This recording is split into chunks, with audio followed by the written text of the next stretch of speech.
ఓం శ్రీ గురుభ్యో నమః. ఓం శ్రీ గణేశాయ నమః. నిన్నటి పురాణంలో సులక్షణ మహారాజు తన కొడుకుకి పట్టాభిషేకం చేయడం గురించి విన్నాము. ఈరోజు మాఘమాసంలోని 24వ రోజు రుక్షక అనే బ్రాహ్మణ కన్య వృత్తాంతం గురించి విందాము. పూర్వము భృగుమహాముని వంశమందు రుక్షక ఎను కన్య జన్మించి దినదినాభివృద్ధి పొందుచుండెను. ఆమె దురదృష్టవంతురాలు కాబోలు పెండ్లి అయిన వెంటనే పెళ్లి కుమారుడు చనిపోయాను. రుక్షక తన దురదృష్టమునకు దుఃఖించి విరక్తి భావంతో ఇల్లు విడిచి గంగానదీ తీరమునకు పోయి ఆశ్రమము నిర్మించుకొని శ్రీమన్నారాయణ గూర్చి తపస్సు ప్రారంభించాను. ఆ విధంగా చాలా సంవత్సరములు ఆచరించడం వలన అనేక మాఘస్నాన ఫలములు దక్కాయి. ఆమె మనోవాంఛ ఈడేరు సమయం దగ్గర పడింది. ఒకనాడు ఆమె తపస్సు చేసుకొనుచు ప్రాణాలు విడిచింది. ఆ రోజు వైకుంఠ ఏకాదశి అగుట వలన వైకుంఠమునకు వెడలను. ఆమె చాలా సంవత్సరాలు వైకుంఠమందే ఉండి తర్వాత బ్రహ్మలోకమునకు పోయిను. ఆమె మాఘమాస వ్రతఫలము కలిగి పవిత్రురాలగుటచే బ్రహ్మదేవుడు ఆమెను సత్యలోకములో దేవకార్యములు తీర్చుటకు అప్సరస స్త్రీగా చేసి తిలోత్తమ అను పేరుతో సత్యలోకమునకు పంపెను.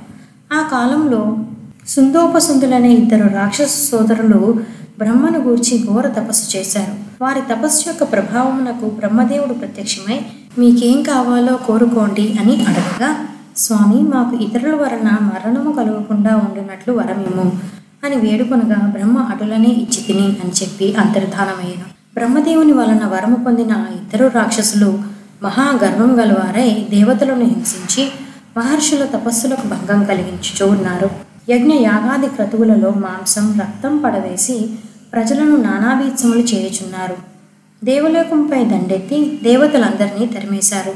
ఇంద్రుడు మొదలగు దేవతలందరూ సత్యలోకమునకు వెళ్ళి బ్రహ్మను వేడుకొని, మహానుభావ, సుందోపసుందులనే రాక్షసులకు మీరిచ్చిన వరముతో గర్వము గలవారై తపస్సాలురను బాధించుచూ ఉన్నారు. దేవలోకమునకు వచ్చి మమ్మందరూ తరిమివేశారు, చెరసాలలో పెట్టారు, నానా బీభత్సం చేస్తున్నారు. కావున వారి మరణమునకు ఏదైనా ఉపాయం ఆలోచించమని దేవేంద్రుడు ప్రార్థించెను. బ్రహ్మ దీర్ఘంగా ఆలోచించి తిలోత్తముని పిలిచి, అమ్మాయి, సుందోపసుందులను రాక్షసులను ఎవరి వలనను మరణం కలుగుదని వరమిచ్చాను. వరగర్వంతో చాలా అల్లకల్లోలం చేస్తున్నారు. కావున నీవు పోయి నీ చాకచక్యంతో వారికి మరణం కలుగునట్లు ప్రయత్నించుము అని చెప్పారు. తిలోత్తమ బ్రహ్మదేవునకు నమస్కరించి సుందోపసుందులు ఉన్న అరణ్యమునకు ప్రవేశించింది. ఆమె చేత వీణ పట్టుకొని మధురమైన పాటలు పాడుకొనుచు ఆ రాక్షస సోదరులున్న నివాసమునకు సమీపంలో తిరుగుచుండెను. వీణానాదమును ఆమె మధుర గానమును విని సుందోపసుందులు తిలోత్తమును సమీపించిరి. ఆమె ఎటుపోయినను ఎటు తిరిగినను ఆమెను అనుసరిస్తూ ప్రేక్షకుల వలె వెంటాడుచుండిరి. ఆమె నన్ను వరింపుమని తిలోత్తమను ఎవరికి వారు బ్రతిమలాడసాగారు. ఓ బ్రహ్మరాక్షసులారా, మిమ్ములను పెళ్లి ఆడుట నాకు ఇష్టమే. మీరిద్దరూ నాకు సమానులే. నేను మీ ఇద్దరి ఎడల ప్రేమతో ఉన్నాను. ఇద్దరిని వివాహం ఆడుట సాధ్యం కానిది. కావున నా కోరిక ఒకటున్నది. అది ఏమనగా, మీ ఇద్దరిలో ఎవరు బలవంతులో వారిని నేను ప్రేమించగలను అని తిలోత్తమ చెప్పాను. తిలోత్తమ పలుకులు వారిని ఆలోచింపచేశాయి. నీకంటే నేను బలవంతుణ్ణి అని సుందుడు అంటే, లేదు నేనే బలవంతుణ్ణి అని ఉపసుందుడు అన్నాడు. ఇద్దరికీ వాగ్వివాదం పెరిగి పౌరుషం వచ్చింది.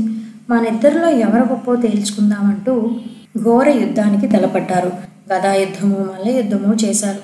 పలు రకాల ఆయుధాలతో పోరాడుకున్నారు. చివరిగా కత్తి యుద్ధం చేస్తూ ఒకరి కత్తి మరొకరి కంఠానికి ఖండించడంతో ఇద్దరూ చనిపోయారు. వారిద్దరూ మరణించడంతో దేవతలందరూ సంతోషించారు. తిలోత్తమను పలు విధాలుగా శ్లాఘించారు. బ్రహ్మదేవుడు కూడా సంతోషించి, తిలోత్తమ, నీ చాకచక్యంతో సుందోపసుందుల పీడం తొలగించావు. దేవతలందరికీ ఆరాధ్యురాలవయ్యావు.